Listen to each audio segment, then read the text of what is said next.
안녕하세요. 박철호 경매TV 박철호 대표입니다. 이제 2020년도에는 과연 어느 지역에 어떤 물건을 투자해야 될지 궁금해하는 분들이 많이 계시는데요. 제가 이제 이 영상을 통해서 전해드리는 내용들은요, 객관적인 자료들도 있지만 제 주관적인 부분도 좀 포함되어 있기 때문에 참고하셔서 최종 판단과 책임은 여러분들이 하시길 바라면서 영상 봐주시면 감사하겠습니다.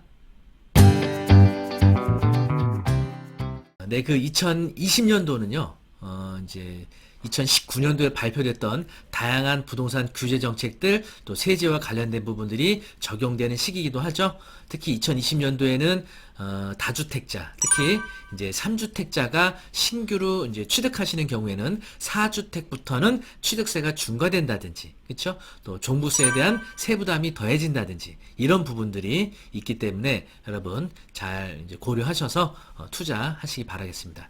특히 또 그 2025년도에는 자사고, 특목고가 또 폐지될 거로 정부에서 발표를 했죠. 근데 현재 이제 각 학교에서는 헌법소원을 제기했습니다. 그래서 이제 결과 어떻게 될지는 지켜봐야겠지만 벌써 이제 그런 정부 정책이 발표되자마자 서울의 일부 지역들이 전세가부터 매매가까지 상승하는 이런 현상들이 나타나죠. 대표적인 학군인 대치동, 목동, 그리고 강북 쪽에서는 중계동 이런 쪽들이 벌써 전세가가 많이 상승을 하고 있습니다. 그래서 이제 아무래도 우리나라의 그 부동산이 학군 위주로 또 교육 정책에 따라서 많은 영향을 받게 되죠. 그래서 제 생각에도요. 일단은 여러분이 투자하신다 그러면 첫 번째 바로 학군의 수요가 좋은 곳에 투자한다 라는 원칙을 적용하시면 어떨까 싶습니다. 이제 대치동과 목동은 이미 좀 가격도 많이 상승됐고 전세가도 좀 올라있는 상태인데요.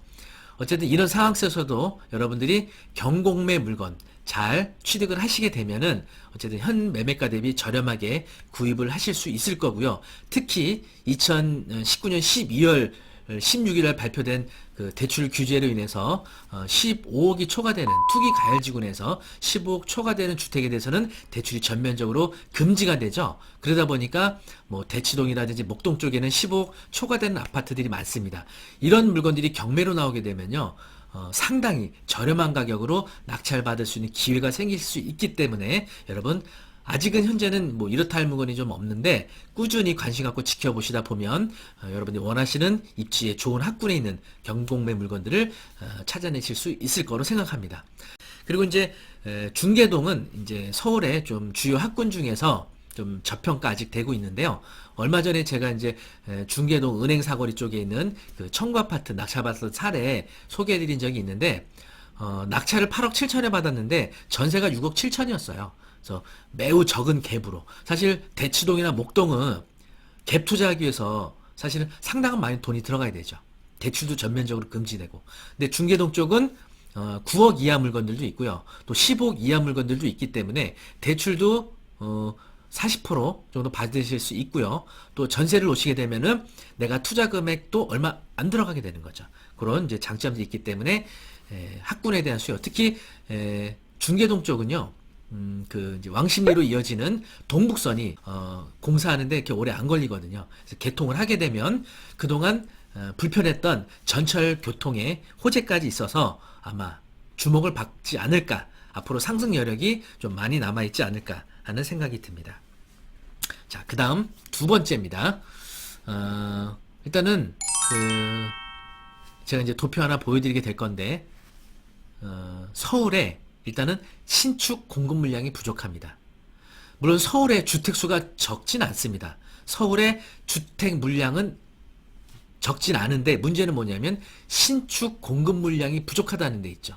서울에 거주하고 계시는 분들, 또 서울에 투자하려고 하시는 분들은요, 이 신축에 대한 수요가 굉장히 많이 정체되어 있습니다. 그런데 현재 신축 물량들이 많이 없죠. 그리고 또 서울의 신축 물량들은 대부분 15억이 초과되다 보니까 대출이 전면적으로 금지되고, 그러면 어떤 물건이 앞으로 상승하게 될 거냐? 바로 한 10억 전후되는, 그렇죠? 특히 9억 이하는 대출하는데 전혀 LTV 40%에서 변동이 없죠.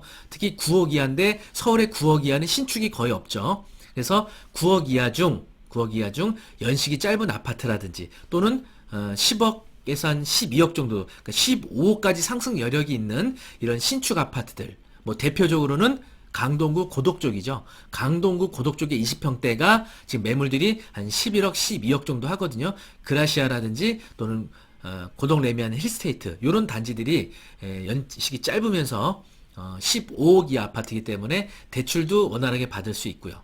그리고 또 15억까지 올라갈 수 있는 상승 여력도 남아있기 때문에 그런 쪽이 어떨까 생각이 듭니다. 그래서 15억 이하 아파트 신축 또 9억 이하 중소형 아파트들의 아마 인기가 더하지 않을까 하는 생각이 듭니다.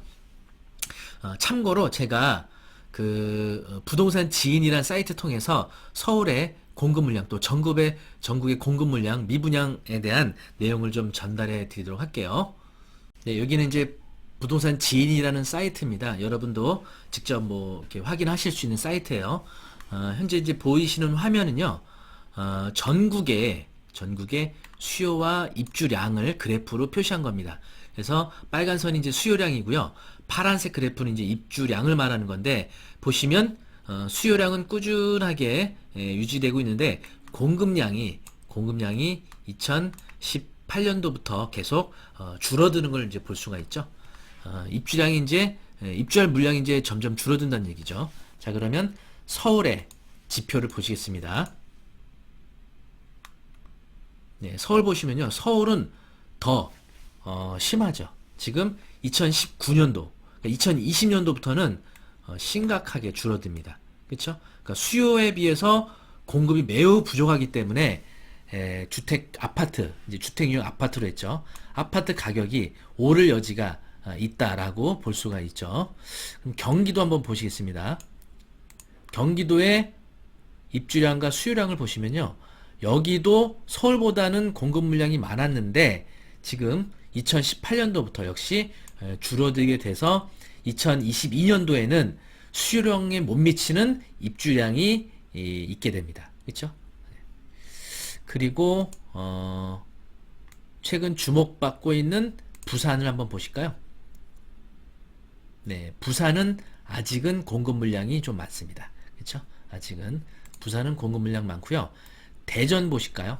대전 2019년 한 해 동안 굉장한 상승폭을 보였는데 역시 보시면 꾸준하게 그렇죠? 수요량에 비해서 입주량이 부족한 이런 그래프를 보실 수가 있죠. 대전 아파트 값이 굉장히 많이 오르지 않았습니까? 한 해 동안. 울산 보시면요. 울산은 굉장히 이제 그동안 힘들었는데 2019년도에 비해서 2020년도 내년에는 물건이 대폭 공급량이 줄게 됩니다. 그렇죠? 자, 이런 현상들이 이 아파트 가격에 분명히 영향을 미칠 가능성이 크겠죠. 자, 이번에는 미분양 데이터 보시면요. 전국적으로는 이렇게 미분양 그래프를 보실 수 있고요. 자, 여러분 서울 한번 보실까요? 서울은 2016년도부터 미분양이 없습니다. 미분양이 거의 제로에 가까워요. 자, 그러면 경기도도 미분양 물량이 2016년도부터 서서히 줄어들었죠. 그죠? 그리고 부산 보시면요. 부산은 아직 미분양 물량이 좀 있습니다. 그죠? 예. 그리고 대전 보시면요. 대전도 미분양이 이렇게 많은 편은 아니에요. 그죠? 미분양이 꾸준하게 어느 정도 일정 지표는 유지하고 있죠. 자, 울산입니다. 울산은 공급 자체가 많이 없었어요. 그래서 공급이 많이 없었기 때문에 어쨌든 2015년도부터 미분양 자체도 이렇게 많이 없는 것으로 나타나죠. 이런 지표들을 통해서요. 내년도 어느 정도 예측해 보실 수가 있겠죠. 자, 서울을 포함 경기도 입주 물량이 현격하게 줄어들게 돼 있습니다. 그렇게 되면 신축 물량이, 그러니까 기존에 있던 아파트가 없어지는 건 아니죠. 기존의 아파트들은 계속 유지돼서 있는 겁니다. 그렇죠? 근데 문제는 신축에 대한 수요가 늘어나는데, 그렇죠? 신축 입주할 물량이 없다 보니까 신축 아파트가 오르게 되는 거죠.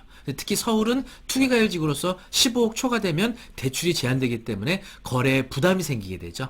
그래서 15억 이하 또 신축급에 속하는 아파트는 2020년도 상승의 여력이 다분히 있다라고 보실 수가 있겠죠. 자, 그 다음에 세 번째입니다. 수도권 쪽으로 보시면요, 뭐 여러 군데 뭐 각자 뭐 선호하시는 지역들이 다 있으실 거예요. 근데 이제 좀 제가 개인적으로 느끼는 바에 따라 세 군데를 뽑아보면요, 첫 번째 넘버원은 광명이라고 생각됩니다. 광명. 두 번째는 바로 능곡 뉴타운. 그리고 세 번째 성남. 이렇게 세 군데 보고 있어요. 그래서 광명 같은 경우는 대단히의 재개발이 진행되고 있죠. 얼마 전에는 이제 11구역이 사업 시행가 나고 이제 감정 평가 금액이 이제 나왔습니다. 그래서 감정 평가 금액에 대해서 실망한 매물들이 요즘 좀 나오고 있다고 하더라고요. 그래서 광명 재개발은 투기가율 지구인데 어쨌든 관리처분 인가 전까지는 거래하실 수 있으니까 뭐 경매 공매든 매매로든 좋은 물건 구입하신다면 분명히 좋은 기회를 잡으실 수 있을 거로 보고요. 또 능곡 뉴타운의 경우는요.